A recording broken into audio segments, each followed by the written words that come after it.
Jadi kita langsung ya, kita mulai materinya. Sekarang kita mulai langsung ke materi api unggun. Di layar adik-adik sudah tampil apa yang kakak tampilkan? Bapak. Oke.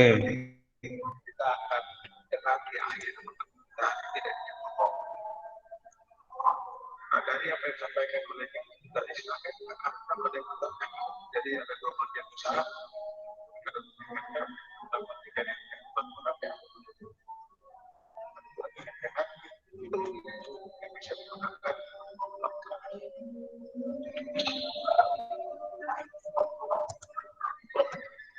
ada kakak yang mau bertanya.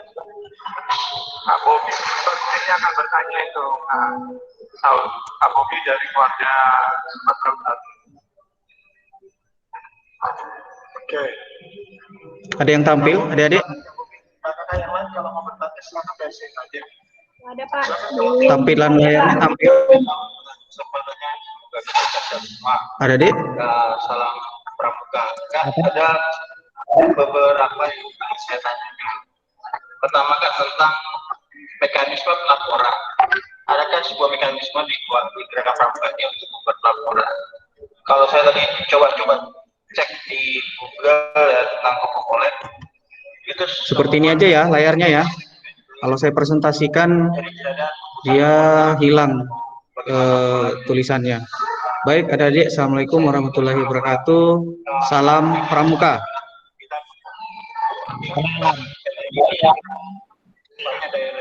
Nah, hari ini kakak akan membahas tentang api unggun. Ya, apa sih api unggun itu? Ada yang tahu? Ada yang tahu api unggun? Baik, langsung api. Api disebut di dalam Al-Quran sebagai nar. Api diciptakan oleh Allah untuk kehidupan manusia. Banyak sekali manfaat yang dapat diambil dari api. Tetapi bila tidak hati-hati, api dapat membahayakan kehidupan manusia baik di dunia maupun di akhirat. Ya, ini ya. Kemudian api ya memiliki dua jenis api unggun. Yang pertama api unggun yang alami. Halo? Ya, Pak. Ya. Yang pertama api unggun alami, yang kedua api unggun buatan. Yang dimaksud api unggun alami adalah tumpukan-tumpukan kayu ya ditumpuk menjadi satu, dibentuk sedemikian rupa, kemudian ada penyalaan apinya. Sedangkan untuk api unggun buatan ini biasanya dilakukan di luar ruangan maupun di dalam ruangan.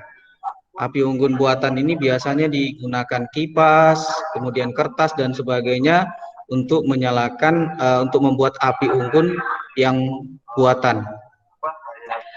Kemudian sejarah api unggun, dalam tradisinya api unggun dimaksud sebagai sarana untuk menjaga diri dari binatang buas, menghangatkan diri, isyarat keadaan bahaya, bagian dari upacara keagamaan atau perayaan, atau sebagai perapian untuk memasak makanan. Oke. Kemudian orang sering berkumpul di sekitar api unggun untuk menyanyi, menari, atau bermain kembang api. Bahan makanan seperti ubi jalar, singkong, atau jagung bisa dimasak dengan cara dibakar dengan api unggun. Makanan juga bisa ditusuk dengan ranting kayu atau tongkat besi sebelum dipanggang. Alat masak seperti panci dan wajan juga bisa digunakan di atas perapian dengan bantuan penumpu dari batu atau kayu. Itu bisa dibagi atau misalnya Bentar ya, Dek. Ini masih ada yang masuk. bisa juga bagi ke Kuantas. Jelas ya suara saya ya? Jelas, Pak. Oke, siap. Lanjut. Kita lanjut. Api unggun pramuka, ya. Kakak garis bawahi dulu, adik-adik. Ini ada sejarah api unggun yang kakak bahas tadi. Api unggun itu dulunya digunakan sebagai alat untuk upacara keagamaan atau perayaan.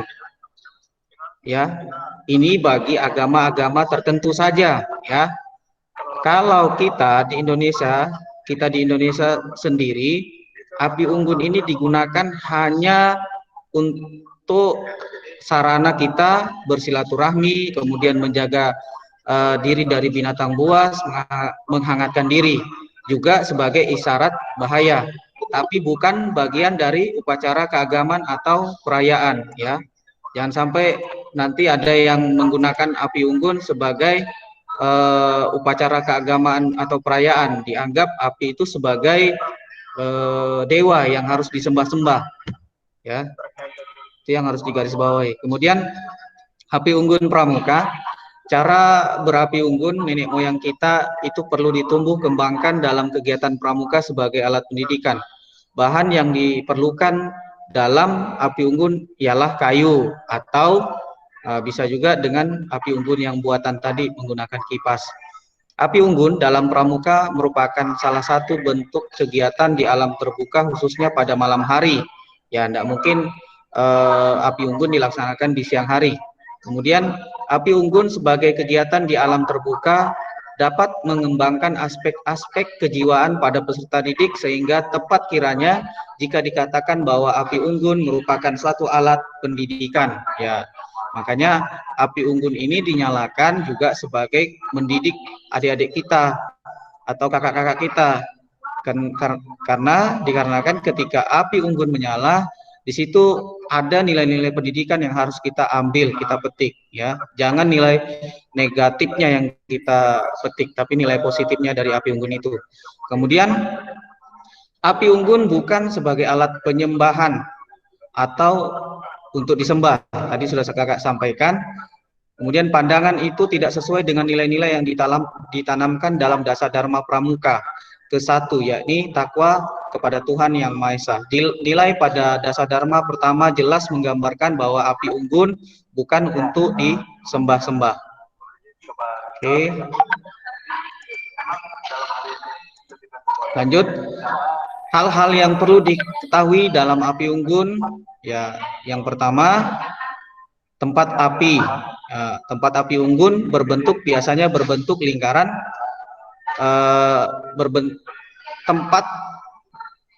Tempat api ini biasanya kita membentuk lingkaran besar, ya, di mana apinya berada di tengah-tengah, ya, seperti gambar di sebelah kanan ini. Ya, kita membentuk lingkaran besar, kemudian api berada di tengah-tengah. Kemudian biasanya diadakan atraksi pendek dan tegas dengan alat seadanya. Jadi biasanya ada atraksi seperti gambar di sebelah kanan. Kemudian tidak diperkenankan gaduh atau mengeluarkan yel-yel bila mana ada regu yang sedang pertunjukan atau atraksi. Jadi tidak boleh membuat suasana gaduh pada malam api unggun, ya. Kemudian api unggun bukan tempat apa? Api unggun bukan tempat tontonan, tetapi semua harus ikut berpartisipasi, ya. Api unggun bukan hanya dilihat saja, tapi semua yang ada di situ peserta api unggun harus menampilkan sesuatu agar api unggun silaturahmi tetap terjaga dan nilai kekompakan tetap ada. Oke, kemudian nilai pendidikan, ya, pastinya dari api unggun ini kita bisa mempererat tali silaturahmi kita atau tali persaudaraan kita. Kemudian memupuk kerjasama atau gotong royong ketika atraksi, adik-adik di situ akan kelihatan seperti apa kerjasamanya, gotong royongnya. Kemudian menambah rasa keberanian dan kepercayaan diri. Kapan lagi adik-adik pramuka bisa merasakan berdiri di depan atau ditonton oleh orang ramai, orang banyak, Nah, ini adalah salah satunya di Pramuka. Di saat acara api unggun kita bisa memperlihatkan keberanian kita masing-masing atau per kelompok. Kemudian suasana gembira dan bebas. Maksudnya suasana gembira dan bebas, walaupun bebas tapi norma-norma tetap dijaga.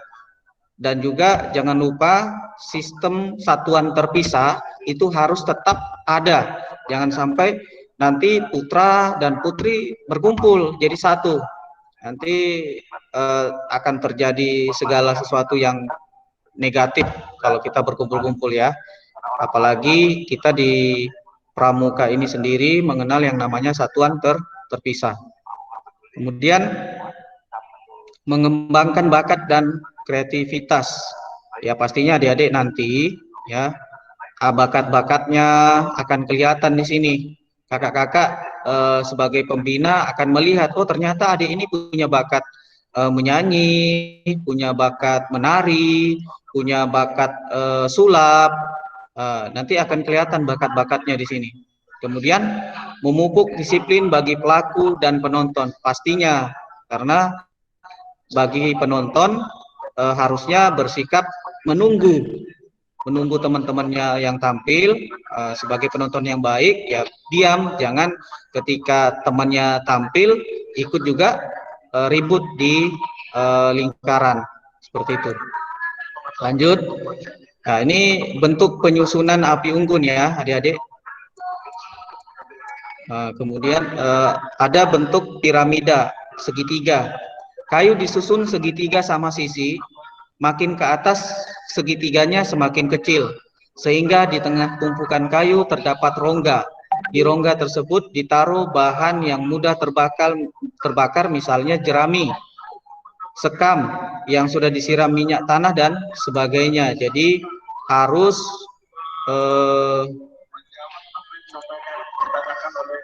ada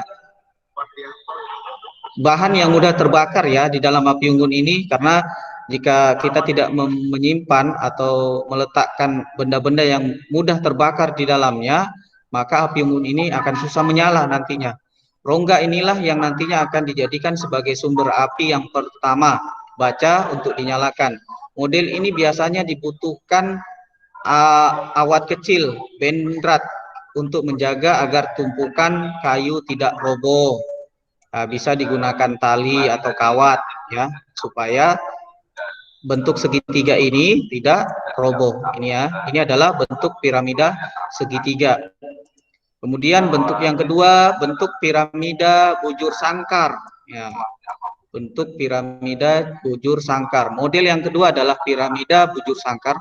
Pada dasarnya membuat piramida bujur sangkar caranya sama dengan bentuk piramida segitiga. Yang membedakan terletak pada bentuk penyusunannya berupa bujur sangkar. Perlu diingat bahwa model penyusunan piramida adalah model yang semakin ke atas semakin runcing, mengerucut. Model bujur sangkar dalam penataan kayu umumnya ditidurkan, tidak disusun ke atas. Lihat gambar biar lebih jelas. Oke, kita lihat gambar. Adik-adik lihat ya gambarnya ya. Halo, lihat gambarnya? Enggak, Pak. Lihat. Kelihatan. Enggak ada, Pak. Kecil ya? Enggak ada, Pak. Oh gitu. Enggak ada, Pak. Ada. Oh. Dari tadi. Presentasi. Oke. Nah, ini kelihatan. Adik-adik? Ada kelihatan? Kelihatan. Ya? Kelihatan. Ya, kelihatan. Dari tadi enggak kelihatan ya? Enggak. Ya. Tidak kelihatan. Tidak kedengaran, Pak. Suara kecil. Enggak kedengaran. Suaranya itu, volume suaranya. Volumenya yang besarkan, volumenya yang dibesarkan kalau tidak kedengaran. Karena di sini sudah kedengaran semua. yang bisa dipakai running atau dibuat sekalipun atau pernah diambil gambar dari. Oke, ini kelihatan ya? Lebih kelihatan ya? Kelihatan. Yang paling penting adalah Oke. apa yang dilakukan. Kan kemudian ketika kita melakukan yang lain menyampaikan Oke, kita ulang ya bentuk penyusunan api unggun. Yang pertama bentuk piramida segitiga, ya. Kelihatan ya gambarnya ya? Ya, Pak. Adik-adik? Ya, Pak. Oke. Kayu disusun segitiga sama sisi, semakin ke atas segitiganya semakin kecil. Sehingga di tengah tumpukan kayu terdapat rongga, di rongga tersebut ditaruh bahan yang mudah terbakar, misalnya jerami, sekam yang sudah disiram minyak tanah dan sebagainya. Kemudian rongga inilah yang nantinya akan dijadikan sebagai sumber api. Yang pertama, baca untuk dinyalakan. Model ini biasanya dibutuhkan awat kecil atau bendrat untuk menjaga agar tumpukan kayu tidak roboh. Boleh menggunakan kawat. Seperti apa bentuknya? Nah, seperti ini ya, adik-adik. Ini adalah bentuk piramida segitiga. Ini bentuk penyusunan api unggun. Yang pertama bentuk piramida segitiga. Selanjutnya bentuk piramida bujur sangkar. Model yang kedua adalah piramida bujur sangkar. Pada dasarnya membuat piramida bujur sangkar caranya sama dengan bentuk piramida segitiga, yang membedakan terletak pada bentuk-bentuk penyusunannya berupa bujur sangkar. Perlu diingat bahwa model penyusunan piramida adalah model yang semakin ke atas semakin runcing atau mengerucut. Model bujur sangkar dalam penataan kayu umumnya ditidurkan, tidak disusun ke atas. Lihat gambar biar lebih jelas tentang susunan kayunya.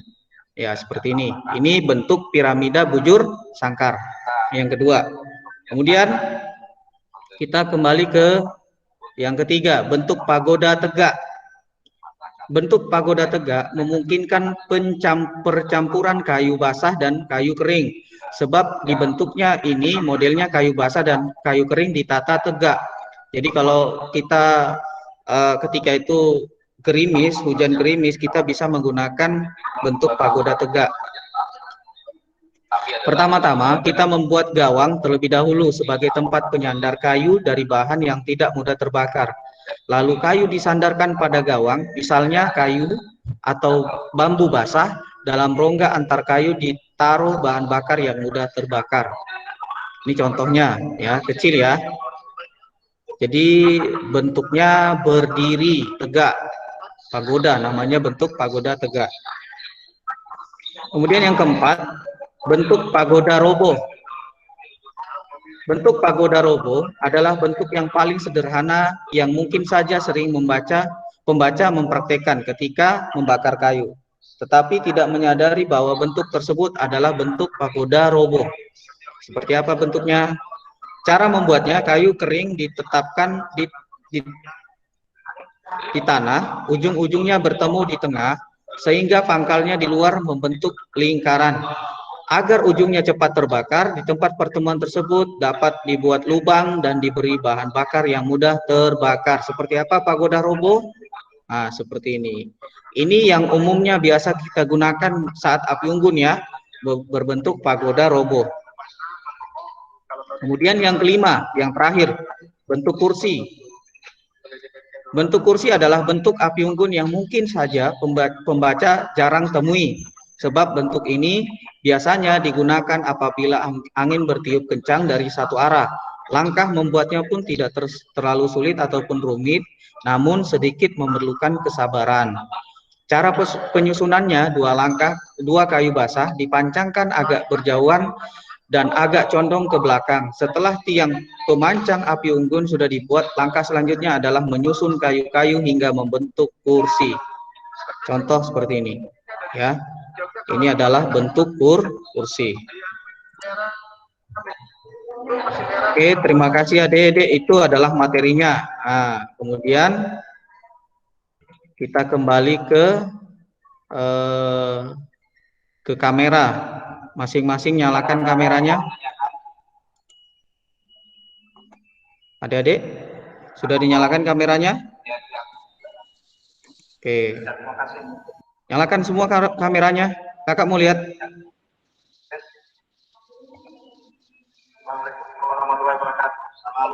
Kakak sudah menyimpan absen, ya, sudah memberikan absen di ruang chat atau ruang pesan. Nanti adik-adik bisa masuk ke ruang pesan untuk absen. Baik, sebelum absen, adik-adik, ada pertanyaan tentang api unggun? Atau ada yang mau ditambahkan?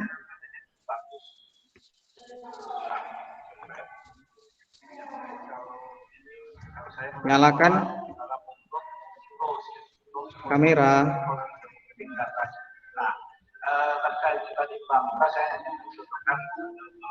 Ini lagi absen semua ini.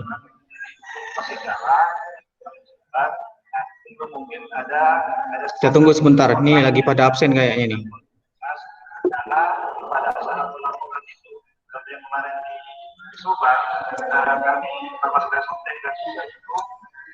Setelah bergabung di Kuada Subas, kami mendorong pembentukan yang dilakukan. Ini absen. Masing-masing wakil Klik linknya, Dek. Adik-adik, klik linknya. Ada link di situ, diklik. Diklik linknya untuk absen.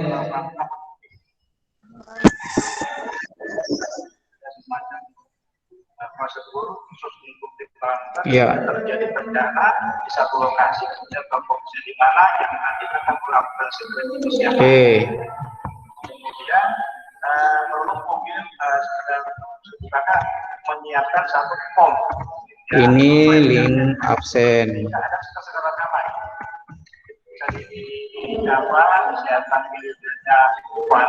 Adik-adik ada pertanyaan tentang api unggun?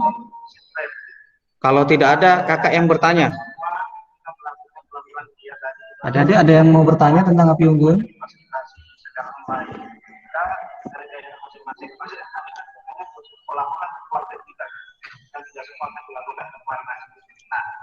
Dinyalakan saja mic-nya kalau mau bertanya.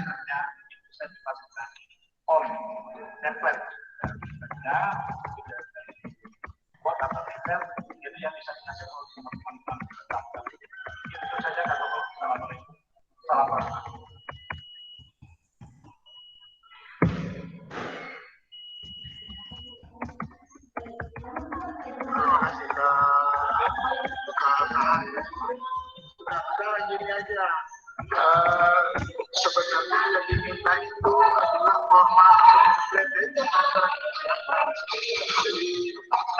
yang penting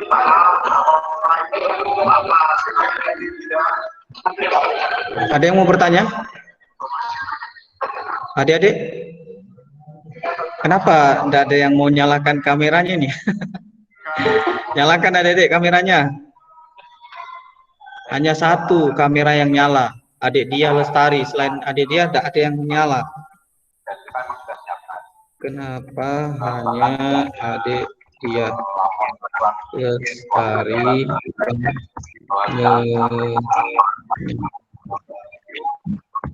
kamera juga?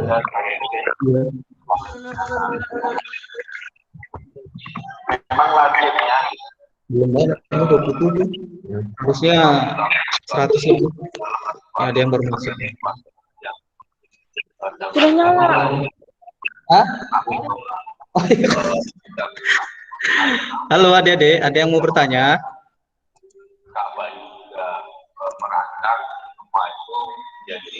Adik-adik, ada yang mau bertanya?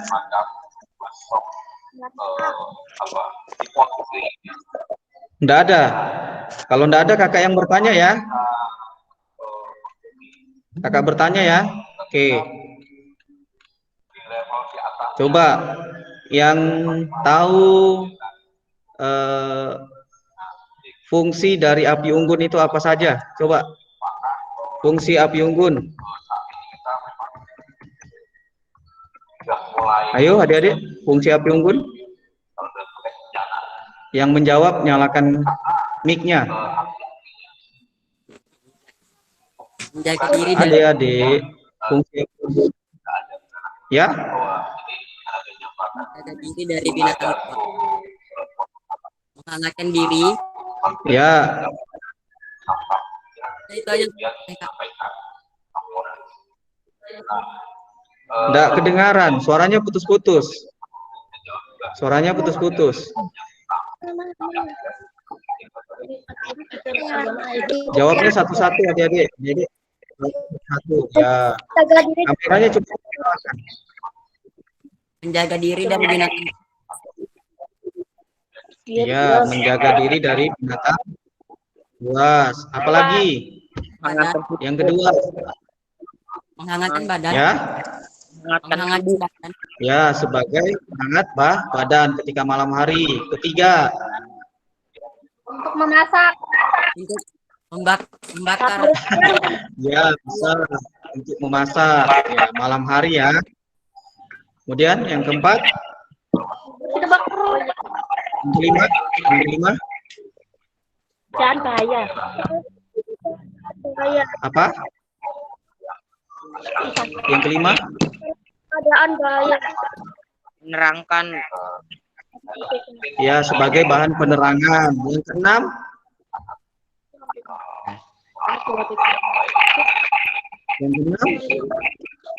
Kayak dikumpul kamu. Masak.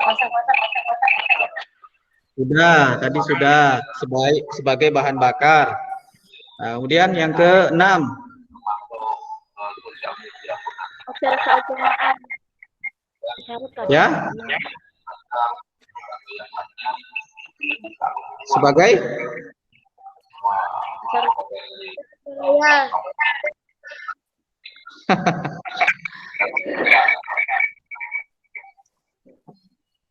ya yang keenam membuat tali silaturahmi.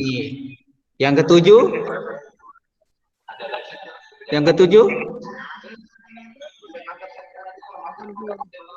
membentuk kompakan. Ada lagi tidak? Ada lagi tidak? Nah, sekarang pertanyaan kedua. Adik-adik, pertanyaan kedua. Oh iya, Adik Solik. Ya, gini aja, adik-adik. Yang mau menjawab boleh angkat tangan ya. Yang mau menjawab boleh angkat tangan ya. Angkat tangan, tombolnya ada di sebelah kanan bawah ya.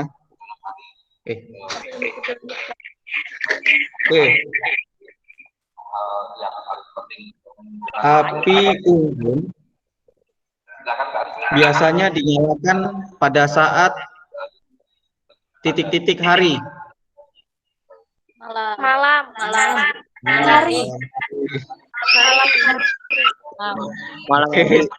Malam hari. Nah, sekarang sebutkan bentuk dari api unggun. Yang pertama, Segitiga. Bujur sangkar. Bujur sangkar. Yang kedua, segitiga. Yang angkat tangan. Ya, Adik Herlina. Anjing banget.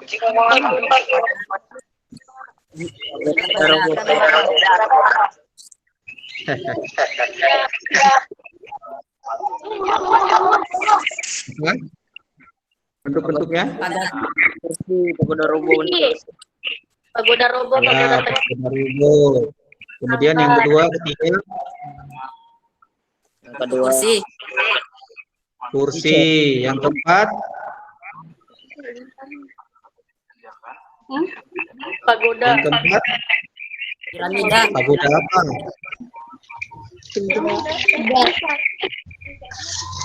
Pagoda apa? Bentuk seperti kursi. Kursi ya. Berbentuk piramida. Piramida.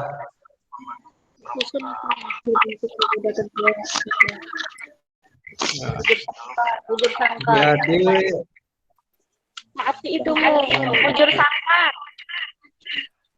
Oke, adik-adik, untuk soal hari ini ya, untuk soal hari ini atau rangkuman hari ini tentang api unggun dibuat jadi satu ya, dibuat jadi satu di dalam lembaran di bukunya, kemudian difoto ya. Nanti rangkuman dari penjelasan kakak tadi dibuat di dalam bukunya, kemudian difoto, dikirim ke kakak. Kakak tidak mau fotonya hanya seperti ini, misalkan difoto lembarannya saja, tapi kakak mau nanti ya, adik-adik bisa lihat ke kamera semua. Kakak bisukan dulu semua. Oke. Oke. Nanti adik-adik boleh kakak hilangkan layarnya dulu. Oke. Ini adik-adik, nanti adik-adik foto seperti ini ya, seperti kakak pegang sekarang. Adik-adik foto rangkumannya adik-adik betul-betul jelas ya, dengan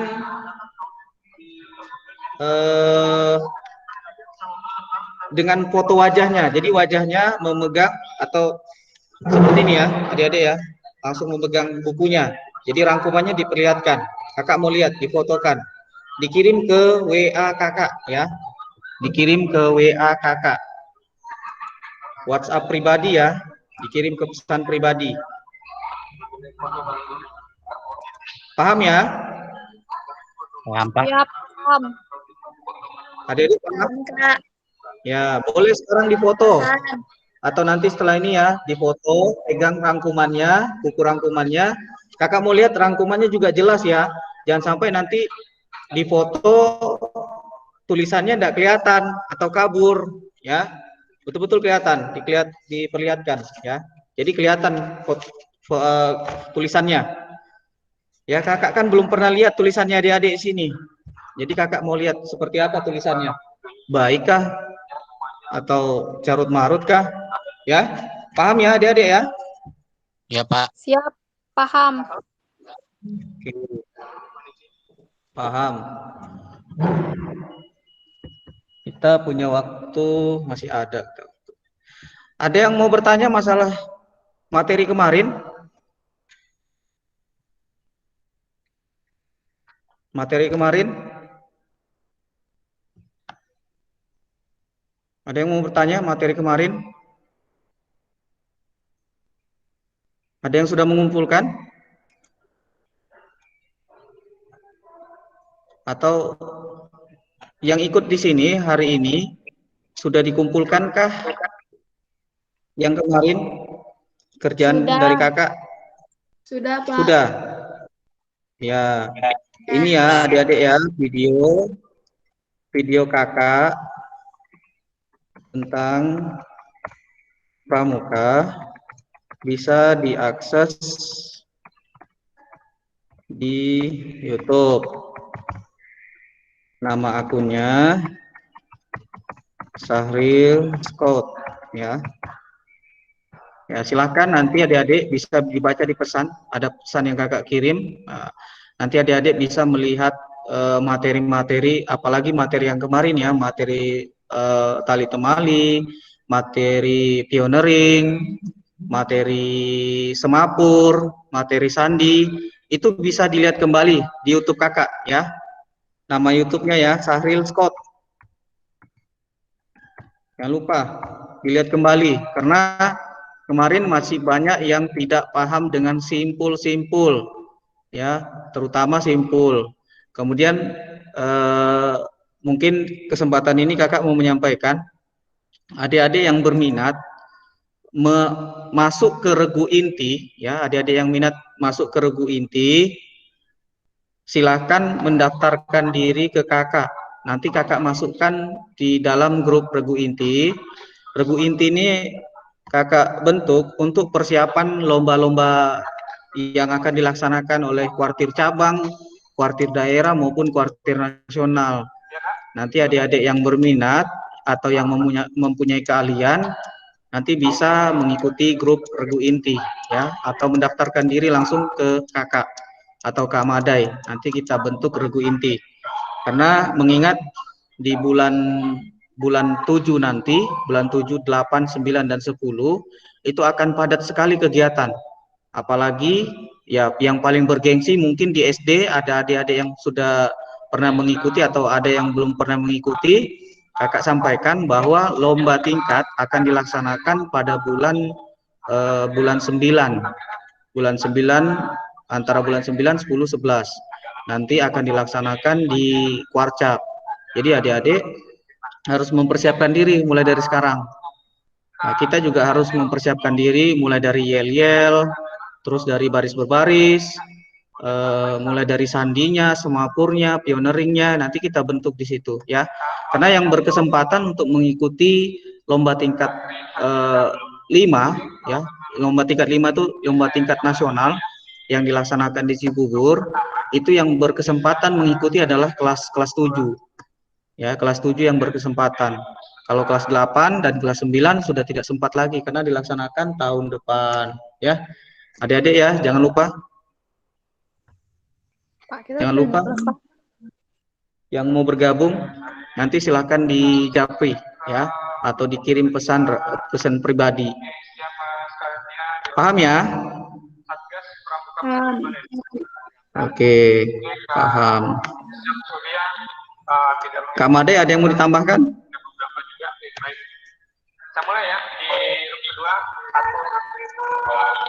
Kak Made ada yang mau ditambahkan?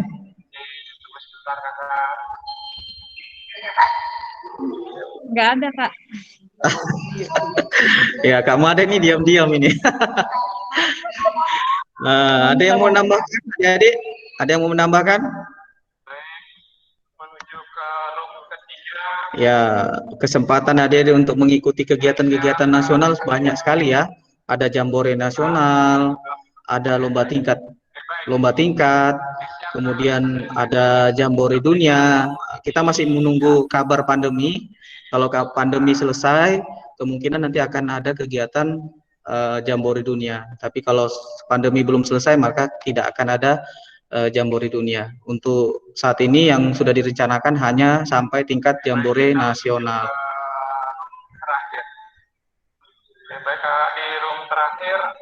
Oke, baik. Itu saja ya yang kakak bisa sampaikan hari ini. Ya, terima kasih atas perhatiannya. Tetap jaga kesehatan, jaga keselamatan. Ya, yang selalu keluar-keluar ya tetap di rumah saja. Apalagi lagi pandemi. Kalau guru-gurunya tetap ke sekolah, siswanya belajar di rumah. Ya, keluar harus menjaga protokol kesehatan. Pakai masker, cuci tangan, menjaga jarak. Paham adik-adik? Siap, paham. Iya, ya, paham. Nanti kakak ketemu berkerumunan, kakak marahin ya. Gak apa-apa ya, dimarahin ya. Iya, Kak. Baik, itu saja kita akhiri pertemuan kita. Terima kasih. Assalamualaikum warahmatullahi wabarakatuh. Waalaikumsalam warahmatullahi wabarakatuh. Selamat siang. Yang Salam pramuka.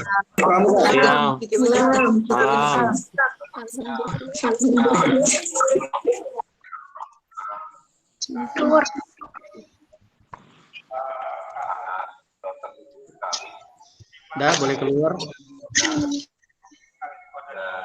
Mudah-mudahan juga bisa kita ada